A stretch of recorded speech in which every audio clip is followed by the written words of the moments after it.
Dans les églises du monde, dans les dénominations, ils le font. Mais dans l'église du Christ, parce qu'on respecte la doctrine du Christ, vous ne devez pas faire du terme ou du don pasteur une appellation. Vous devez l'appeler comme Jésus dit frère. Ou bien vous devez l'appeler par son prénom. Vous pouvez même dire monsieur Frédéric. Si j'étais évêque, mais moi je ne suis pas pasteur, je ne suis pas évêque. Alors, en complément de ta question, dans les églises du Christ, Dieu a établi des évêques qui signifient pasteur et ancien. Quand il y a tant ancien, c'est eux le pasteur. Et ça ne peut pas être une personne seule. Ça, c'est la fausse doctrine. Il faut qu'il soit deux ou plusieurs. Donc déjà, quand il y a une personne, en plus qu'on l'appelle pasteur, oui, c'est un péché, c'est la fausse doctrine. Tout ce qui est fausse doctrine, c'est un péché. C'est comme on ajoute à la parole de Dieu. Mais s'il y a deux personnes ou plus qui sont choisis dans une assemblée comme ça, parce qu'ils remplissent les qualités qui sont dans la Bible, dans 1 Timothée chapitre 3, et que toute l'église les choisit, tu peux remplir les qualités, mais l'église doit te choisir. Et tu ne dois pas être un nouveau dans l'église ou depuis ton baptême. Donc, toutes les qualités qui sont là. À ce moment-là, vous êtes deux pasteurs, ou deux anciens, ou deux évêques. Maintenant, on ne va pas vous appeler ancien. Si on vous appelle ancien, on fait de ces dons un titre. Et ça, c'est ce que Jésus ne veut pas. Parce que Jésus est le seul bon berger. C'est lui le berger, le seul bon berger. Mais même lui, il a le titre déjà de Christ. Et ainsi de suite. Donc c'est comme ça qu'il faut le voir. Donc l'église, nous ne reconnaissons pas un pasteur dans l'église, nous reconnaissons des pasteurs dans l'église, mais ce n'est pas une appellation. Parce que c'est un don. Et ces dons, il y en a plusieurs. Il y a pasteur, évangéliste, apôtre, prophète et docteur. Il y en a 5. Diacres, ce sont des ministres dans l'église, mais des serviteurs. Bien, alors, maintenant, frère Beauvoir. Je suis d'accord avec toi sur ce point, tel que nous sommes tous des serviteurs de Dieu. Mais le problème qui se pose, lorsque nous lisons dans 1 Timothée 3, il y a les qualités requises où on devient évêque, pasteur, épiscope, qui veut dire la même chose. Oui, nous savons que dans le corps, nous sommes tous membres du corps de notre Seigneur Jésus-Christ, mais nous ne sommes pas de même attribution. Par exemple, lorsque nous lisons dans 1 Timothée 3, la parole de Christ nous dit que l'évêque doit marier une seule femme. Il doit bien prendre soin de sa maison, ses enfants doivent lui soumettre. Il doit être pacifique. Ces qualités sont attribuées directement au prédicateur qui va diriger cette église, selon les seigneurs. Mais quand quelqu'un appelle un frère, pasteur ou évangéliste ou évêque, je pensais que l'esprit que Jésus-Christ nous a demandé d'appeler par le Père, nous ne devons pas aviser ce mot pour montrer à la personne qu'il est un chef, qu'il est un dirigeant, qu'il peut faire tout. Mais nous savons que le chef de l'Église, c'est notre Seigneur Jésus-Christ. Mais nous sommes ici, nous n'avons pas la même attribution. Okay. Parce que si on m'a demandé, l'Église du Christ à Montréal qui se trouve ici, qui est le prédicateur?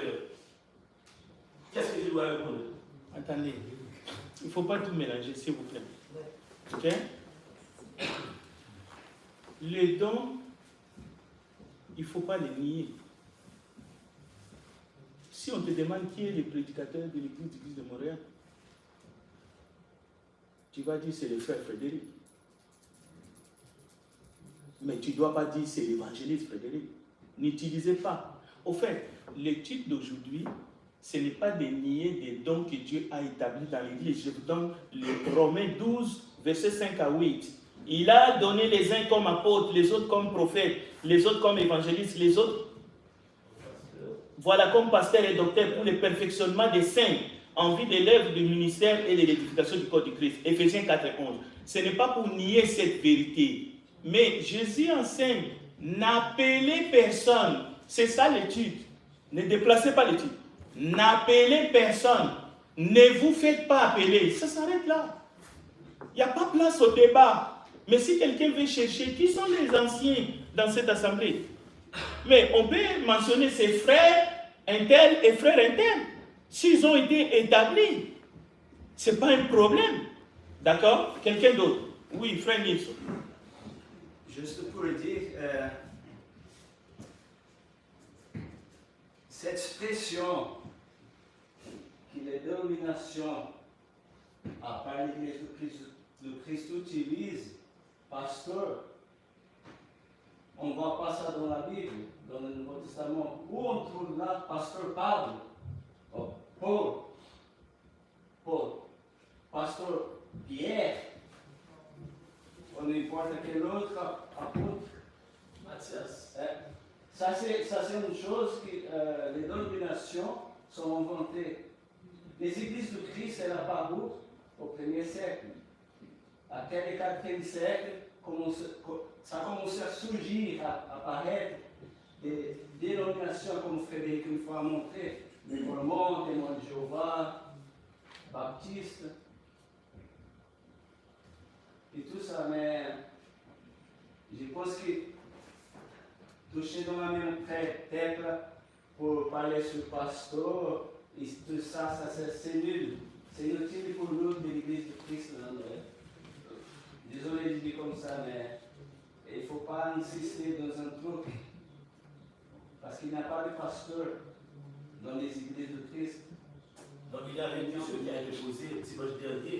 C'est concernant une personne, c'est une frère ou une sœur qui a demandé qui sont les diacres. Bien avant ça, qui sont les diacres de l'Église. Oui. Je Je viens de dire que la réponse c'est tel frère et tel frère. Encore une fois, il ne faut pas utiliser des termes qui sont même dans la Bible ou qui ne sont pas dans la Bible comme des titres pour désigner comme appellation. C'est ce que Jésus dit. Il a raison. La Bible, il n'y a pas de diacres, on appelle des... Tu es conscient que dans le monde, on utilise ça comme des appellations, comme des titres pour donner la gloire à la personne. Il ne faut pas utiliser ça comme des appellations. Va seulement dans le monde essayer de dire à quelqu'un qui s'identifie comme pasteur, frère intel. Il va te reprocher. Donc, mais dans l'Église, nous respectons la parole de Dieu. Nous n'avons pas besoin de créer une hiérarchie en utilisant les dons spirituels dans l'Église.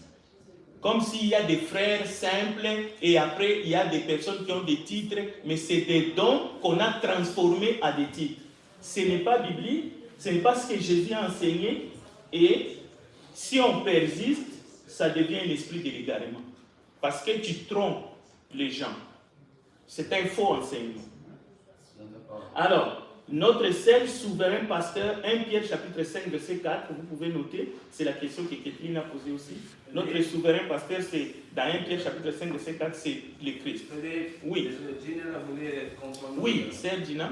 Je voulais dire qu'il y a, dans la Bible, c'est écrit que nous devons mettre en avant l'autre personne. Et à la même temps, il faut aussi se rabaisser, qui veut dire, il y a c'est vrai qu'il y a des gens qui sont dedans, mais on doit rester quand même humble. Même la personne qui peut-être dirige, comme toi, que tu fais les prédications, c'est ton rôle, ton don, tu dois quand même te mettre en bas. Voilà. Il faut considérer que l'autre, c'est Philippiens qui dit, il faut considérer que celui qui est en face de vous est au-dessus de vous, par humilité. Donc cet esprit-là, nous n'avons pas les mêmes dons, oui, nous n'avons pas reçu les mêmes dons. Mais tu dois considérer quel que soit ton don, même si ton don c'est apostolat ou missionnaire. Donc tu dois considérer le frère qui est là. Peut-être lui son don c'est l'hospitalité ou le nettoyage dans le bâtiment. C'est lui qui s'occupe de l'hygiène. Tu dois considérer comme que lui il est au-dessus de vous, par humilité. Donc c'est ça l'esprit de Christ. Lui-même il s'est rabaissé. Oui. Et je suis même dit que celui qui veut être grand, qu'il se fasse le plus petit. Voilà, c'est lui qui veut être grand, qu'il se fasse petit. Ce que nous voyons dans le monde et ce que nous réclamons, si nous réclamons des titres pour qu'on se fasse désigner comme tel, c'est mauvais. Mais nous avons ici des serviteurs et des servantes de Dieu. Et on les reconnaît par leurs dons, mais surtout par leur service. Parce que tu peux avoir un don. Tu peux avoir un don, frère. Où est ton service? La Bible dit, mettez au service des autres les dons que vous avez reçus. Donc c'est le service qui va faire voir ou découvrir les dons qui est en toi. Mais le simple fait que Dieu t'a fait un don, mais si tu ne le mets pas au service des autres, alors les gens doivent voir les services. Oui. Ah, c'est Kékline, encore une question? J'ai une confusion entre les deux. Parce que tantôt, on m'avait dit qu'il faut avoir deux à l'église, deux pasteurs, Oui. comme les anciens. La famille a dit à l'église et les églises, quand on lit dans l'Ancien Testament, il y a quatre pasteurs. Ah non, il a dit, Frère Nilsson a dit par rapport à la manière que les dénominations utilisent les termes pasteur. Parce que tu sais que dans les dénominations, le terme pasteur est utilisé pour désigner une personne qui dirige tout le monde. C'est lui seul qui est dirigé. Il n'y en a pas ça dans les églises du Christ. Dans les églises du Christ, les anciens, le même mot qui veut dire épiscope ou ancien, c'est ça qui veut dire berger, c'est ça qui veut dire pasteur. D'accord? Dans l'église du Christ, dans la doctrine, pour une assemblée, ils doivent être deux ou plusieurs. Oui. Je voulais aussi ajouter pour la question des pasteurs.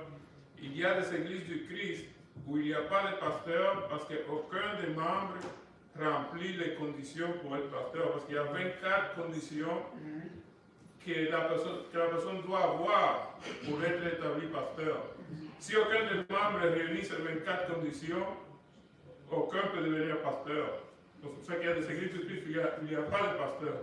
Ouais. Et pour qu'il y ait un pasteur, c'est comme Frédéric a dit, il faut qu'il y ait au moins deux personnes qui remplissent ces conditions. Il faut avoir juste une personne établie pasteur. S'il y a seulement un, Il ne peut pas. c'est possible d'avoir. On peut pas. C'est pour ça qu'il n'y a pas, par exemple, ici pour les mots. Oui. Alors, je vais prendre Daniel après qu'elle. Non, mais je dis qu'en résumé de tout, nous devons comprendre, tout que nous sommes dans l'église de Christ, que les noms, pasteur, l'évangéliste, l'apôtre, c'est un don à service. Ce sont des dons. Ce sont des dons à service. Ce n'est pas des services. Ce n'est pas des titres. C'est pas des services, c'est un service, c'est tout. Alors, une dernière question. Oui, moi je pense que ça, c'est comme un désordre. Parce que d'habitude, on voit ces gens-là, ils portent soit un vêtement pour l'identifier. Il y a certaines églises, c'est le chef. Moi je trouve ça c'est comme un désordre à l'église d'avoir appelé quelqu'un pasteur. Et ce titre-là fait beaucoup de gens se comportent comme des chefs. Mais je vous remercie pour le premier texte qu'on a lu.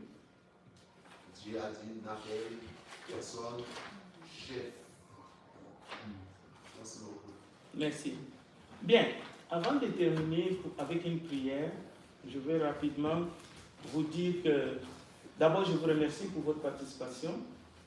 Je veux être très bref. Je veux vous distribuer les bulletins, mais gardez-les parce qu'il y a beaucoup d'informations. Il faut vraiment les lire et les conserver. Pourquoi? Je tiens à remercier un frère qui n'est pas ici ce matin. C'est le frère Eximon. Dieu conserve. Pourquoi? Il a été choisi dans l'Assemblée comme secrétaire de l'Assemblée, quand nous faisons des assemblées. Et en 2023, il a contacté des membres. Je crois qu'ils ont travaillé de commun accord avec Jean Panel pour élaborer un planning des activités. Les gens ont donné leurs idées et tout. Et ce planning a été affiché ici en 2023. Et en 2024, je viens de l'enlever pour réimprimer pour 2025. C'est un frère qui est un des responsables dans la ville de Laval. Il travaille de manière professionnelle.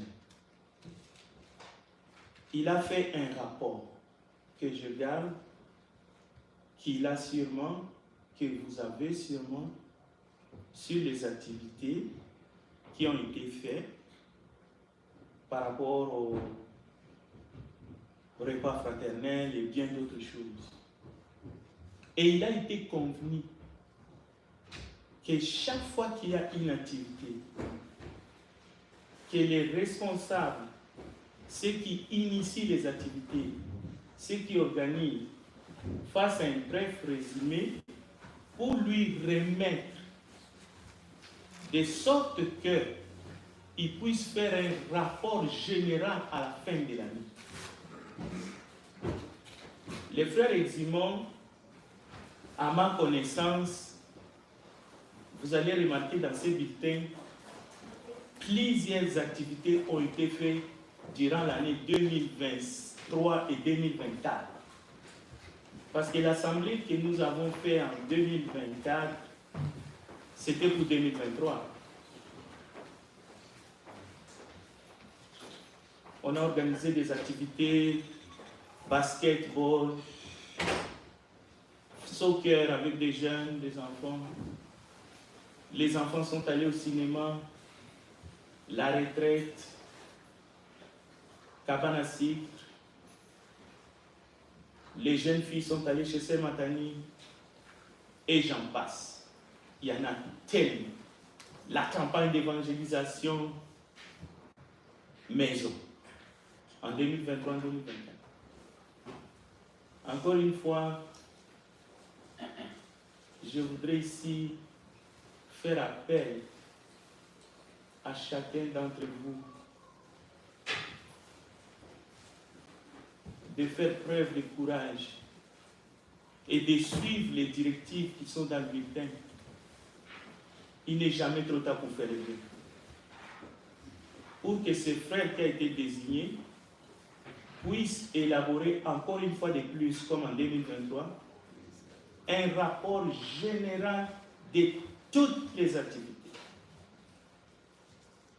y compris l'accueil, le protocole, les traductions pendant le culte. Même aujourd'hui encore, j'ai entendu des gens qui traduisent. Et il y en a tellement, vous ne pouvez pas imaginer. Organisation des repas du Seigneur. Il y a des responsables qui achètent le pain et les fruits de la vigne.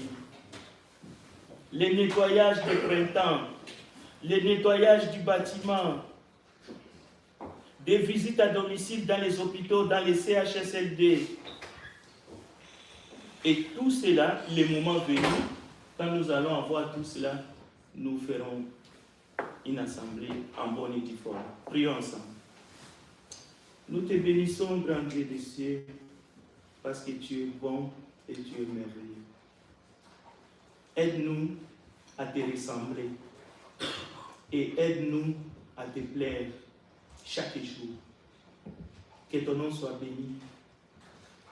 Conduis-nous dans ce culte qui va commencer, afin que nous puissions te l'offrir en esprit et en vérité. Au nom puissant de Jésus-Christ, nous avons ainsi prié. Amen. Amen.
You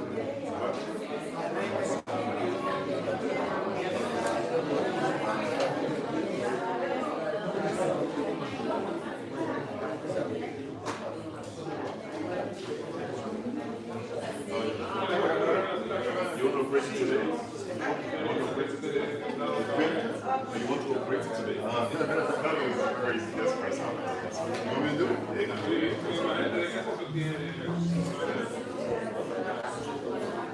That's for the so okay, when it comes to the tea, I'm supposed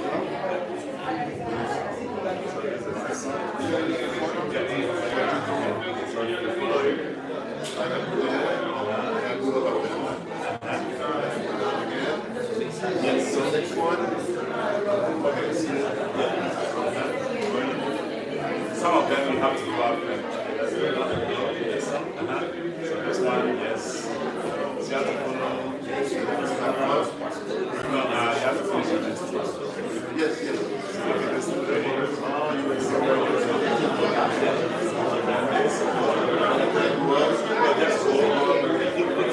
the song is more than 2 slides. This one will continue, keep going. Just keep going. Yes, and it starts, keep going. You can just do slides. I've already arranged this. So, if I come closer.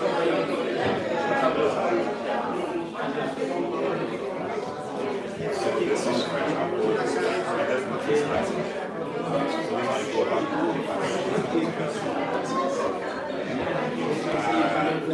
This one, we need more slides, so this goes down. So it's already arranged. The next time I'll probably this one, go down. This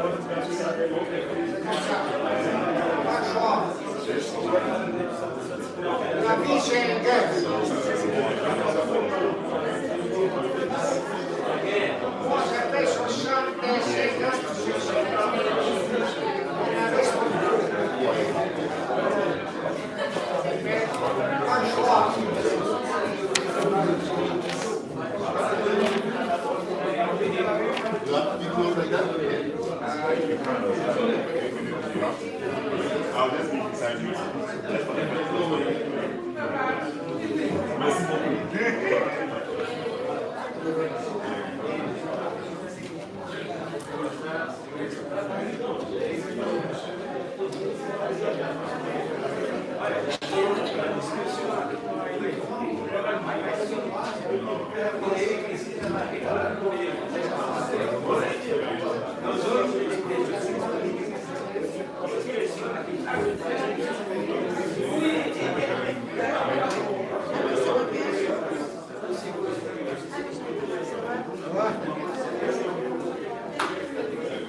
Hello.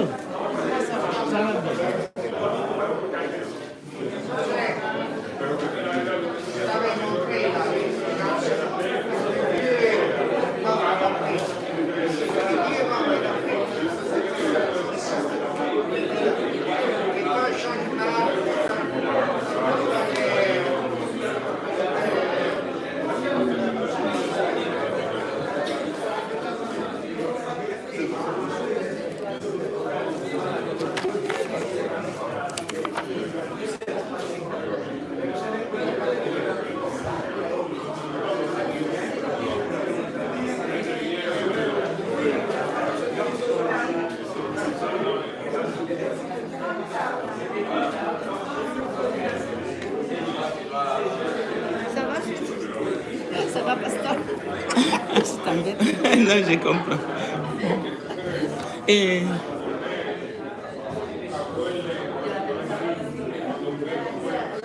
I got somebody to start. yes.